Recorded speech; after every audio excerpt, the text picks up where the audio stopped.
කොහොමද ඔයාලා හැමෝටම ඔයාලා හැමෝම හොඳින් ඇති කියලා මං හිතනවා. මං කලින් කිව්වා වගේ අද අපි ලස්සනම දවසේ වීඩියෝ එක තමයි ඔයාලට මේ අරන් ඇවිල්ලා තියෙන්නේ.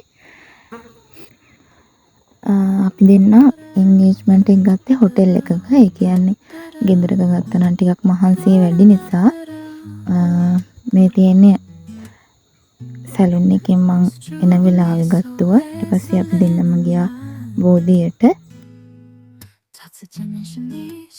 ඊට පස්සේ මේ තියෙන්නේ අපි දෙන්නගේ රෙජිස්ට්‍රේෂන් එකේ වෙලාව. අපි ගොඩක්ම හිතුවේ හොටෙල් එකක් ගන්නවා කියලා. ගෙදර වැඩත් එක්ක ඒ කියන්නේ ගෙදර අයට වෙලාවක් නැති වෙනවා ඕනිම වෙලාවවලදී මේ තැන්වල ඉන්න. එතකොට මේ තියෙන්නේ අපි රින් දාන වෙලාව කියන්න ඕනි. අපි දෙන්නගේ වියදමෙන්ම තමයි අපි දෙන්න මේක කරේ. ඇත්තටම ගොඩාක් සතුටුයි. අපි හිතුවේ නැහැ කරගන්න පුළුවන් වෙයි කියලා. එකපාරටම ලෑස්ති වෙලා කලින් සූදානමක් තිබ්බේ නෑ. වෙලාවල් බලලා ඒවා කරලා ඉවර වෙලා ඊට පස්සේ දිනේ දාගත්තට පස්සේ තමයි අපි දෙන්න ලෑස්ති වුණේ. වෙනම පොතක් අරගෙන අපි දෙන්නම කතා වෙලා ලියලා හොටෙල් එකක් ගන්නවා කියලා තීරණය කරෙත් අපි දෙන්නමයි. අම්මලා කිව්වා ඉතින් අපේ කැමැත්තට කරන්න කියලා. ඊට පස්සේ මේ තියෙන්නේ අපේ උදේ තේ වෙලාවේ. ඒක අපේ අම්මලා දෙගොල්ලම කතා වෙලා තමයි ඒක හැදුවේ. ඒක හොටෙල් එකෙන් දෙන්නේ නැහැ.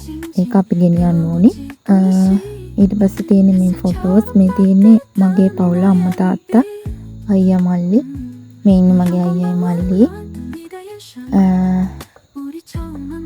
එතකොට මේ ඉන්නේ මගේ අම්මයි තාත්තයි. මේ ඉන්නේ යාගේ ගෙදර කට්ටිය. මේ ඉන්නේ යාගේ අම්මයි තාත්තයි. ඊට පස්සේ එයාගේ නංගිලා දෙන්නයි අනිත් පැත්තේ ඉන්නේ යාගේ මාමගේ නංගි යාගේම නංගි වගේ තමයි. මේ ඉන්නේ යාගේ මාමා නැන්දා. මේ ඉන්නේ අපේ නැන්දා මාමා සහ අපේ තාත්තගේ අම්මා මෙතන ඉන්නේ. මේ ඉන්නේ මට අත්සන් කරපු අයියා. අපේ ළඟම හිතවතුන් ටික විතරයි අරන් ගියේ.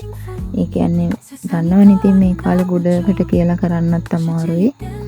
ළඟම ඉන්න කට්ටිය තමයි අපි ඒකට සහභාගී කරගෙන එදා ඒ වැඩේ කරේ. මේ ඉන්නේ මගේ අයියා සහ එයාගේ වයිෆ්. මේ ඉන්නේ ළඟ ගෙදරක නැන්දා කෙනෙක් එහෙම. එදාට ඉතින් ෆොටෝ ගහන එක තමයි ඉතින් කරන ලොකුම දේ. කියන්න ඕනි ඔයාලත් සමහර විට ඉන්නවා ඇති මෙහෙම දෙන්නත් එක්ක කතා වෙලා කරන්න පුළුවන් වීද කියලා හිතා ඉන්න අය. අනිවාර්යෙන් කරන්න පුළුවන්. ඔය දෙන්න ඉස්සෙල්ලම ඔය දෙන්නගේ අදහස් ටික අරගෙන වැඩේ ක්‍රියාත්මක කරන්න පටන් ගන්න. ඒ වගේම මං හිතන්නේ හොටෙල් එකක මේ වගේ පිරිසකට කියලා ගන්නවා නම් හොටෙල් එකක ගන්න එක හොඳයි. ගෙදරක කියනවට වඩා මොකද ඊට පස්සේ දවසේ ගෙදර අපිට ගොඩක් වැඩ තියෙනවා. ඊට කලින් ගොඩක් මහන්සි වෙන්න ඕනි. මේ කේක් එක එහෙම සේරම හොටෙල් එකකින් තමයි අපිට දුන්නේ. අපේ ඒ තිබ්බ පැකේජ් එකට ලොකුවට වියදමක් සාමාන්‍ය විදියට අපි දෙන්නගේ ආසාවට මේ දේ කරා. මම මුලින්ම කොළ පාටින් රෝස් ෆ්ලවර්ස් ටිකක් දාලා තියෙන්නේ. අපි දෙන්නගේ තීම් එක උනේ කොළ පාට. ඒ කියන්නේ ගොඩාක් අය ඩ්‍රෙස් කරනවානේ රෝස් පාට, සුදු පාට ගොඩාක් අය කරන හින්දා අපි දෙන්න හිතුවා මේ පාටින් කරන්න. ඉතින් ඔන්න ඕක තමයි පොඩි ෆොටෝ කලෙක්ෂන් එකක් තමයි මම එකතු කරේ. හැබැයි කියන්න ඕනි එදා අපි දෙන්නට ඕනි විදිහට හැමදේම ලස්සනට තිබුණා. ඉතින් මේ හීනෙට පෙරම් පුරන ඔයාගේ හීනෙත් ඉක්මනටම ඉෂ්ට වෙන්න කියලා මම ප්‍රාර්ථනා කරනවා. ඉතින් එහෙනම් අදට ගිහින් එන්නම්. ඔයාලා හැමෝටම බුදු සරණයි.